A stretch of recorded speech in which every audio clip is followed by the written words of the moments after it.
Okay जी, इस video में हम ये डिस्कस करेंगे कि पास्ट पेपर्स में जो 8th चैप्टर यानी स्टेडी स्टेट फेज़र के जो क्वेश्चंस आए हुए हैं उनको मैंने अलहदा कर लिए हैं और इनको सॉल्व करेंगे हम। तो let's start with the first one.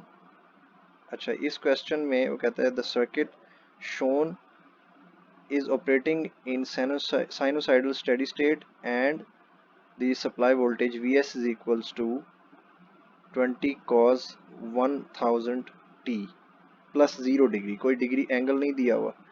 अच्छा, उसके बाद कहता है जी first target draw the circuit in phasor domain. ठीक है जी, इस सर्किट को ये जो गिवन है इसको हमने फेजर डोमेन में बनाना है और इसका एक पॉइंट है। ठीक है, उसके बाद कहता है जी कि find the loop current I and calculate V R V L and V C and express the current in time domain. सिर्फ करंट को टाइम डोमेन में हमने करना है। अच्छा चलो, उसके बाद कहते हैं draw the phasor diagram of V R V S V L and V C all the voltages. तो लेट्स स्टार्ट दिस। अच्छा, इसमें हम सबसे पहले क्या करेंगे कि जो इसको हमने फेजर डोमेन में ड्रा करना है। ये इस टाइम पे इसकी ओम्स और हेनरी और यहाँ पे माइक्रोफैरड में कैपेसिटर में वैल्यू दी हुई है।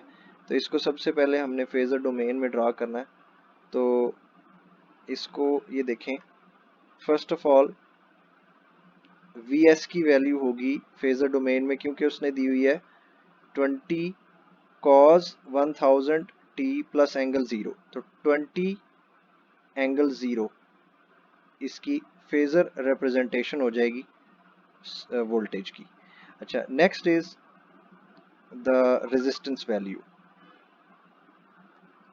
रेजिस्टेंस की वैल्यू है 250, उसके ऊपर एंगल कोई नहीं होता तो उसका 250 एंगल 0 हो जाएगा या फिर 250 J0 हो जाएगा। और थर्ड है इंडक्टर। इंडक्टर की वैल्यू है 0.25 हेनरी। अब इसकी वैल्यू को कन्वर्ट करने के लिए हमने वो फार्मूला इस्तेमाल करना है जे, उसके बाद ओमेगा एंड एल।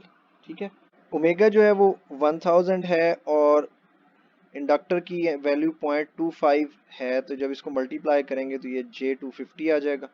और उसके बाद कैपेसिटर की वैल्यू है 2 माइक्रो फैरड, तो this will be minus J over omega C, right. तो जब इसको सॉल्व करेंगे तो ये -J500 आ जाएगा। ठीक है जी, ये सर्किट ड्रॉ करने के बाद आपने जो पहला टास्क था 1 नंबर के लिए वो कंप्लीट कर लिया है कि आपने इसको फेजर डोमेन में ड्रॉ कर लिया। नेक्स्ट उसने कहा था कि इसकी करंट लूप करंट की वैल्यू बताएं। अब लूप करंट जो है that will be equal to the supply voltage divided by the total impedance of this circuit. अच्छा, अब इसकी इम्पीडेंस फाइंड करने के लिए हमें तीनों चीज़ों को ऐड करना है। ठीक है, तो ये जो पहली वैल्यू है दिस इज 250 प्लस J0, और इसमें जब ये ऐड करेंगे तो ये आ जाएगा 250 प्लस J250, और जब इसमें ये माइनस J ऐड करेंगे तो this will become 250 minus J250। ठीक है जी, तो ये इसकी इम्पीडेंस हमने टोटल यहाँ पे लिख के और अब हमने इसको सॉल्व करना है। तो ये जो नीचे वाला है ये रेक्टेंगुलर में है, इसको पोलर में कन्वर्ट कर लेंगे। इसकी वैल्यू पोलर में कन्वर्ट करने के बाद ये आ गई। इसको बाद में जो ये 20 वाली वैल्यू है इसको 353 से 353.55 से डिवाइड करेंगे तो ये आ जाएगा 0.056, और एंगल जो है ऊपर वाला एंगल माइनस नीचे वाला एंगल, तो नीचे वाला एंगल ऑलरेडी माइनस में है तो वो माइनस माइनस प्लस हो जाएगा, तो दैट विल बिकम +45, राइट। अच्छा, उसके बाद आगे चलते हैं। ये करंट की वैल्यू को उसने कहा था टाइम डोमेन में भी रिप्रेजेंट करें, तो ये देखें इसका यहाँ से ये मैग्नीट्यूड और कॉज ओमेगा टी की वैल्यू पहले से हमें पता है that is 1000 T plus 45 degree. ये इसको टाइम डोमेन में रिप्रेजेंट कर दिया। इसके बाद वी आर वी एल और वी सी की जो वैल्यू है इनको हमने करंट को ही, क्योंकि देखें ऑल इन सीरीज, तो अगर हमने इस करंट को रेजिस्टेंस से मल्टीप्लाई किया तो इसकी वोल्टेज आ जाएगी। इंडक्टर की वैल्यू से मल्टीप्लाई, इंडक्टर की फेजर वैल्यू से मल्टीप्लाई किया तो उसकी वोल्टेज आ जाएगी इन फेजर डोमेन। और जब हम कैपेसिटर की फेजर से मल्टीप्लाई करेंगे तो उसकी वोल्टेज की वैल्यू इन फेजर डोमेन आ जाएगी। ठीक है जी, तो यही हमने करना है यहाँ पे, current multiplied by the phasor of resistance जो कि 250 एंगल 0 है। रेजिस्टेंस का कोई एंगल नहीं होता। ठीक है, सेकंड हमने 250 एंगल 90 और फिर 500 एंगल -90 से मल्टीप्लाई करके उसके फेजर्स बना लिए हैं। एंड पे उसने कहा है कि इन सब चीज़ों को ड्रा करें। ठीक है, तो इनको ड्रा करने के लिए हम क्या करेंगे कि सबसे पहले हम इसको देखते हैं 14.14 एंगल 45। ठीक है ना, this is V R value. 45 angle पे हमने एक लाइन ड्रॉ करनी है। इसको हमने टू स्केल नहीं बनाना होता। टू स्केल का मतलब ये है कि graphical representation should be according to the graphical scale.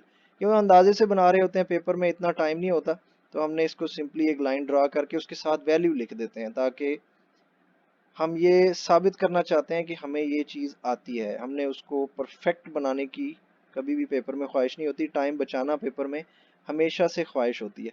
तो ये देखिए, हमने इसके साथ वी आर भी लिख दिया और साथ में उसकी वैल्यू भी लिख दिया और एंगल भी रिप्रेजेंट कर दिया कि ये 45 है।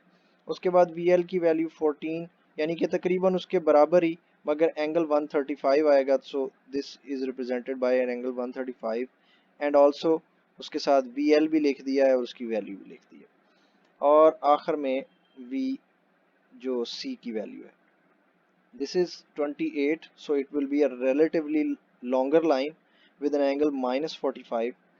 ओके, तो ये भी ठीक है। अगर हम इसको 360 -45 इधर से क्लॉकवाइज बना देते वो भी ठीक होता, इट डजेंट मैटर, क्योंकि वो दोनों एक ही वैल्यूज होती हैं।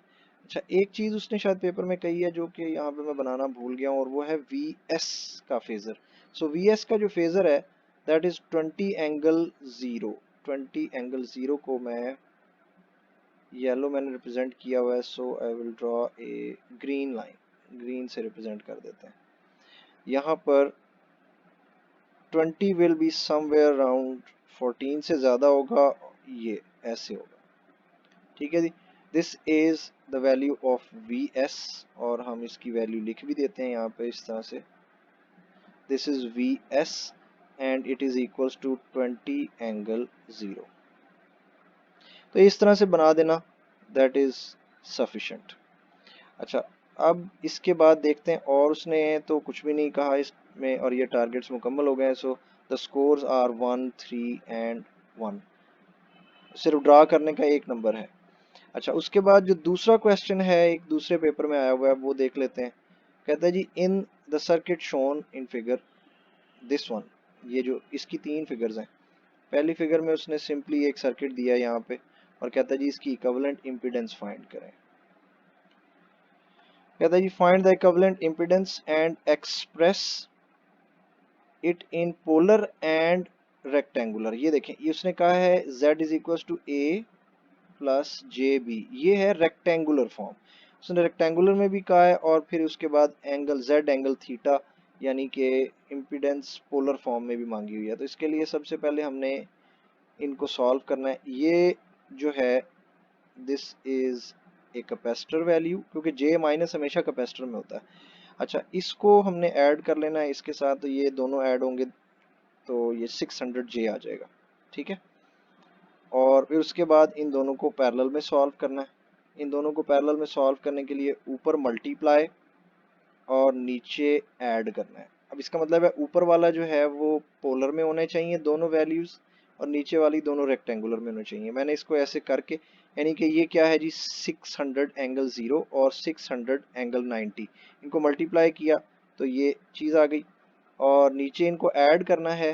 तो 600 एंगल 0 का मतलब हमेशा यही है कि उसका रियल वैल्यू है, इमेजिनरी वैल्यू 0 है, तो 600 प्लस जे 0 हो जाएगा।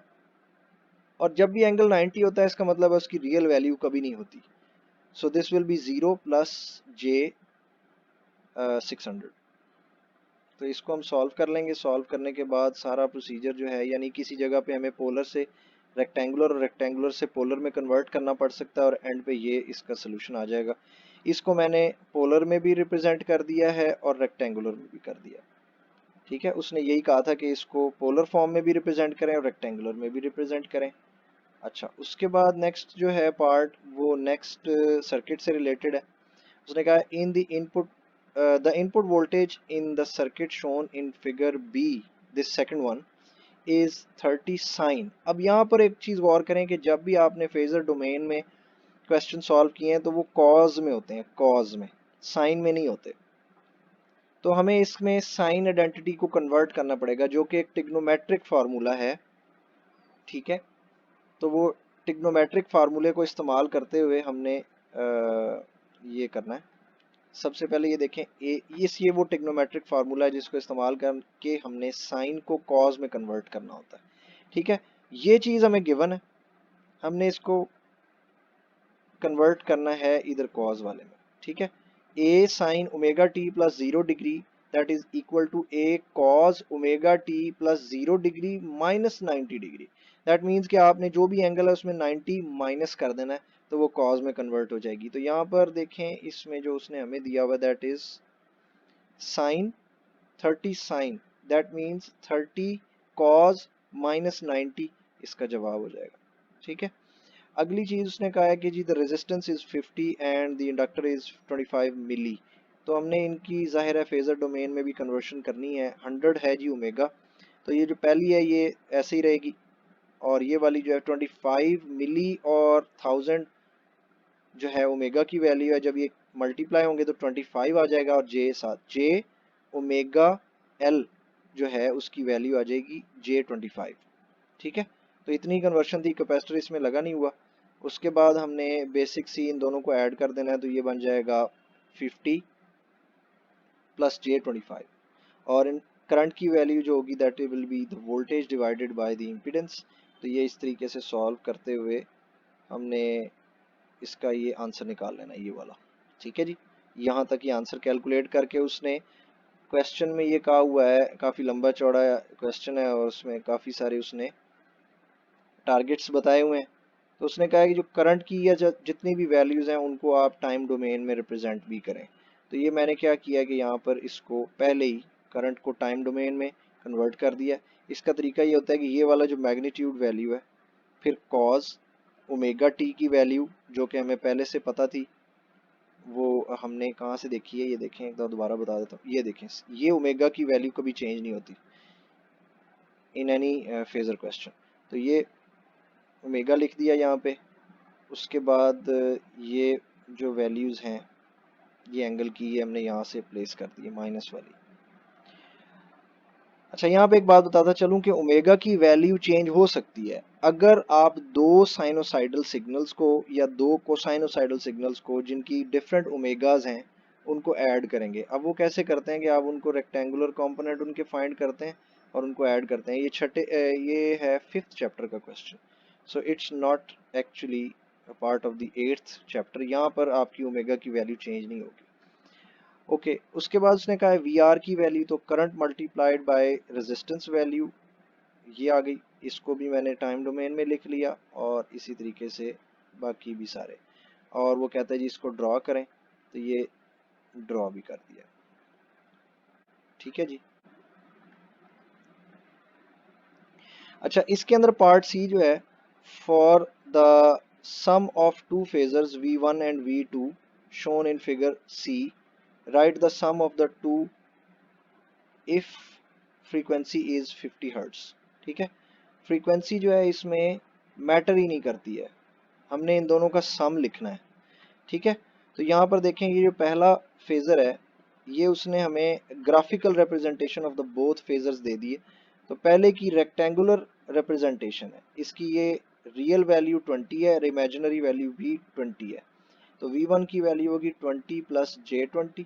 इसको जब हम कन्वर्ट कर लेंगे पोलर में तो ये आ जाएगी। अच्छा, उसके बाद यहाँ पर इस V2 को देखें, इसका एंगल है 135 और इसका मैग्नीट्यूड है 10 under root two. Under root two की वैल्यू होती है 1.414। जब उसको 10 से मल्टीप्लाई करेंगे तो वो बन जाएगा 14.14 एंगल, जो in phasor domain it will be written as 14.14 angle 135। अच्छा, अब इसको हमने पोलर में कन्वर्ट कर लेना है, तो ये पोलर में आ गया -10 प्लस J10, और इनका जो सम होगा क्योंकि सम जो है वो हमेशा रेक्टेंगुलर में ऐड किया जाता है, तो sum V, sorry, it would be the same colour, ये वाला।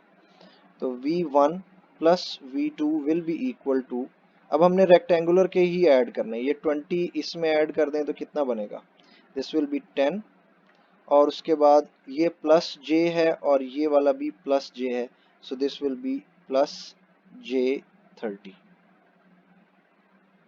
ठीक है जी।